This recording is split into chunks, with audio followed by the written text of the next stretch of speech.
I never believed in love at first sight until I saw Catherine standing in that hotel lobby. And in that moment, everything I thought I knew about desire, about connection, about what my heart could feel, it all shattered into a million pieces.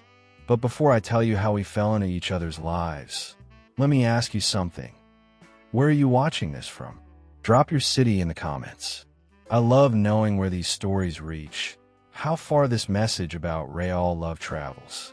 I was 25 years old, working as a concierge at one of those boutique hotels in the city, the kind where wealthy guests come to escape their lives for a weekend.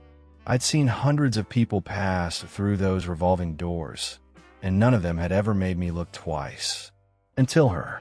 Catherine checked in on a Thursday afternoon in late September, and I remember the exact moment because time seemed to stop. She moved with this quiet elegance, this confidence that had nothing to do with trying to impress anyone. She didn't need to. She wore it like a second skin. She was 60 years old. I found that out later. And she was married. I found that out immediately. The gold band on her finger caught the afternoon light as she signed the register. But there was something in her eyes when she looked up at me, something that said she was searching for something she'd lost a long time ago. I didn't know it then, but I was searching for the same thing. The first week, we barely spoke beyond pleasantries. Good morning. How can I help you today? Enjoy your evening. But I found myself watching for her, waiting for her to walk through the lobby, making excuses to be near the elevator when I knew she'd be coming down for dinner. And sometimes I'd catch her looking at me too, just for a second, before she'd look away. It was subtle. So subtle that I told myself I was imagining it. But then one night, about 2 weeks after she'd checked in, she'd extended her stay 3 times by then. She came down to the lobby around midnight. The night shift was quiet, just me and the soft jazz playing through the speakers. She was wearing this simple dress, nothing fancy, but the way it moved when she walked, the way she carried herself. I couldn't look away. She walked right up to the desk and said, "I can't sleep. Is there somewhere I can get a drink?" Her voice was soft, almost hesitant, like she was asking for something more than just directions to the bar. I should have just pointed her to the hotel lounge. That's what I was supposed to do. But instead, I heard myself say, "The hotel bar closed an hour ago, but I know a place. A few blocks away. Quiet. Good wine." She looked at me for a long moment, and I swear I saw her decide something right there. "Are you allowed to leave?" she asked. "I'm on break in 10 minutes, I lied. We walked those few blocks in September air that still held the warmth of summer, and neither of us said much. But the silence wasn't awkward. It was charged, electric. Every accidental brush of our arms felt intentional.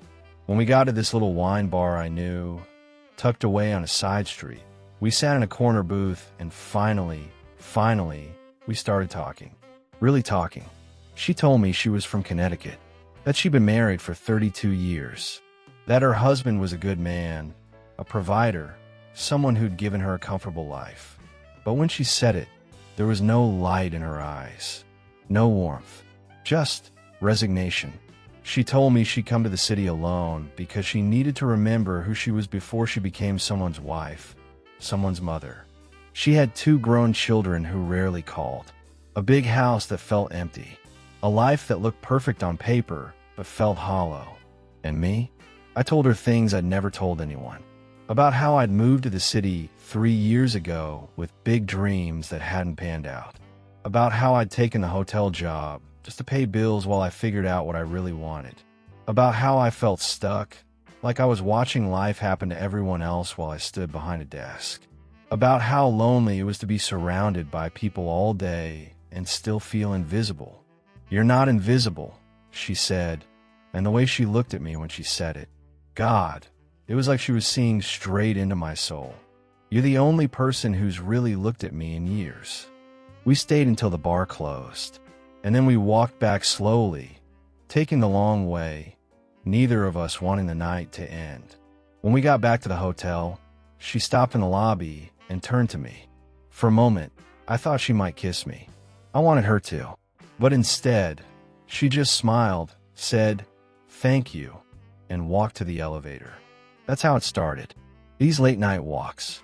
These conversations that went deeper than anything I'd ever experienced. She'd come down after midnight, and I'd take my break, and we'd disappear into the city together. We talked about everything. Philosophy, music, regrets, dreams, the meaning of life.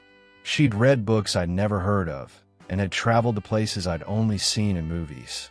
But she never made me feel small for not knowing things. Instead, she made me want to learn, to grow, to become more. And somewhere between those conversations and those walks, somewhere between the way she laughed at my stupid jokes and the way she listened to me like what I said mattered, I fell in love with her. Completely. Irrevocably. The kind of love that changes you at a cellular level. But she was married, and she was 60 years old, and I was 25, and none of it made sense. Except it made all the sense in the world.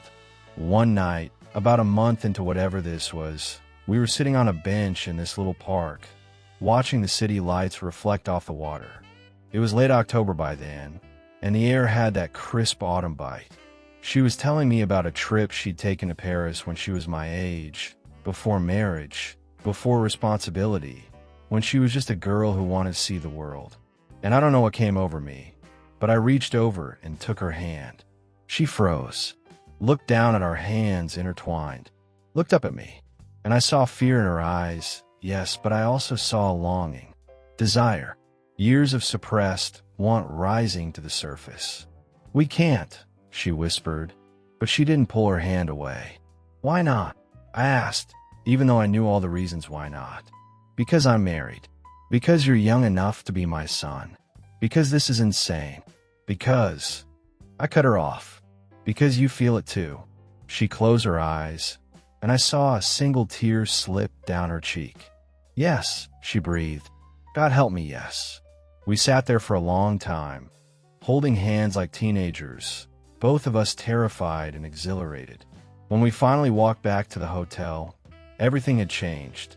The air between us was different, heavier, full of possibility and danger.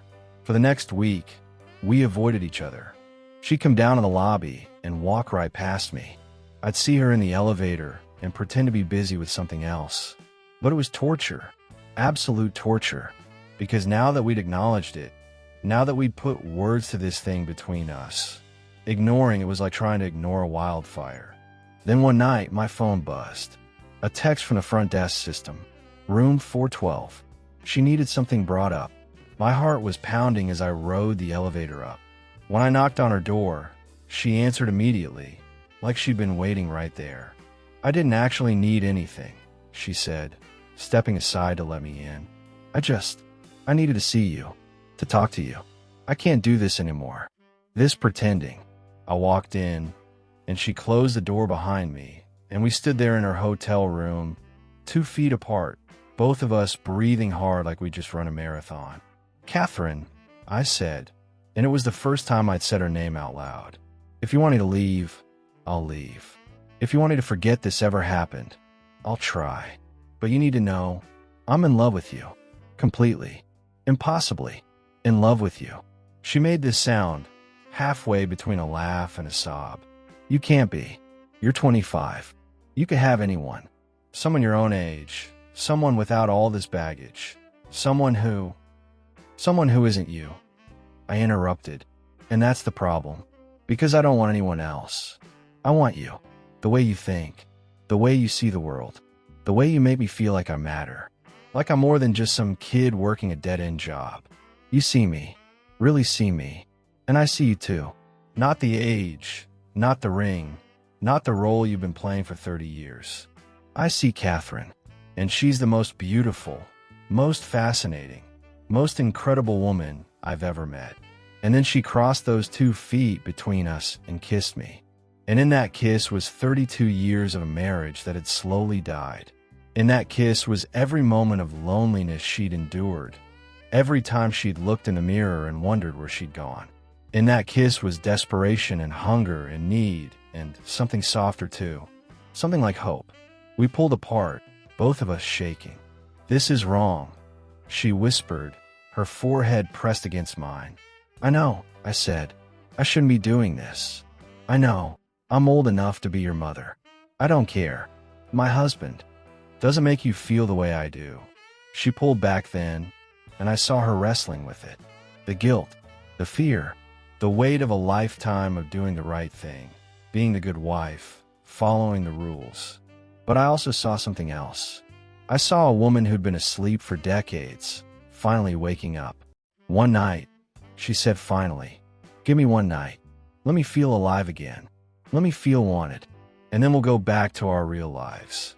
But we both knew, even then, that one night would never be enough. That night, there in her hotel room, we didn't just make love. We made promises we couldn't keep. We whispered confessions in the dark. We held each other like we were the only two people in the world. She traced the lines of my face and told me I was beautiful. I kissed the years from her skin and told her age was just a number that had nothing to do with the way my heart beat when she was near. We talked until dawn. She told me about the girl she used to be, full of dreams and fire, before marriage and motherhood had dulled her edges. I told her about the man I wanted to become, and she told me I was already that man. She told me her husband had stopped really looking at her years ago, that they'd become roommates who shared a life, but not a connection, that she'd been so lonely for so long she'd forgotten what it felt like to be held by someone who actually wanted to hold her. "Do you love him?" I asked as the sun started to peek through the curtains. She was quiet for a long time. "I did. Once. A long time ago. But people change. They grow apart. And we grew so far apart, we're basically strangers who share a last name. He's not a bad man. He just stopped seeing me, and I stopped asking him to. And now..." She looked at me, and her eyes were so full of emotion, I could barely stand it. Now I'm lying in bed with a man half my age, feeling more like myself than I have in 30 years, and I don't know what to do with that. We both knew she had to go back eventually. Back to Connecticut. Back to her husband. Back to her life. But that morning, lying there together, we let ourselves live in the fantasy a little longer. The next few weeks were the most intense of my life. She extended her stay again and again, making up excuses to her husband. Work, old friends, needing time. And every night, after I got off work, I'd go to her room. Sometimes we'd make love. Sometimes we'd just hold each other and talk. Sometimes we'd order room service and eat in bed and laugh like we didn't have a care in the world. She taught me things, not just about physical intimacy, though God, she taught me plenty about that, but about life, about art and literature and how to really listen to jazz, about cooking and wine and what it means to be present in a moment. She made me want to be better, smarter, more thoughtful. She challenged me in ways no one ever had. And I like to think I gave her something too. I gave her laughter, adventure, the feeling of being desired, not despite her age, but just desired. Period. I made her feel young again, but not because I treated her like she was young, because I treated her like she was timeless. But reality has a way of creeping in. Her husband started calling more. Her kids needed her. Thanksgiving was coming. She had to go home. We both knew it was coming, but neither of us wanted to talk about it. The night before she left, we didn't sleep. We just held each other, both of us trying to memorize the feeling, the weight, the warmth, the way we fit together like two pieces of a puzzle that had been separated for too long and finally found each other. "Come with me," I said, even though I knew she wouldn't. "Leave him. Start over." "We could, sweetheart," she interrupted, and God, the way she called me that broke my heart. "You have your whole life ahead of you. You can't throw it away on a woman who's already lived most of hers. But what if you're supposed to be part of that life?" She smiled, but it was the saddest smile I'd ever seen. "What if I'm just a chapter? A beautiful chapter, but still just a chapter. You need to finish your book. And I need to figure out how to rewrite mine. So what then? We just forget this happened." "No," she said fiercely, cupping my face in her hands. "Never. You changed my life. You reminded me I'm still alive, still capable of feeling, still worthy of being loved. I'll never forget that. I'll never forget you. She left the next morning. I didn't go to work. I couldn't watch her walk out those doors. She texted me from the cab. Just 3 words. Thank you. Always. For weeks after, I was a mess. I went through the motions. Work, home, sleep. But nothing felt real. Nothing felt right. I'd catch myself looking for her in the lobby. I'd hear a laugh that sounded like hers and turn around, hoping. But she was gone. Then one night, about a month later, my phone rang. Unknown number. I almost didn't answer. It's me, her voice said, and my heart stopped. Catherine. I told him. About us. About how I felt. About everything. I couldn't breathe. What did he say? He wasn't surprised. He said he'd known I was unhappy for years.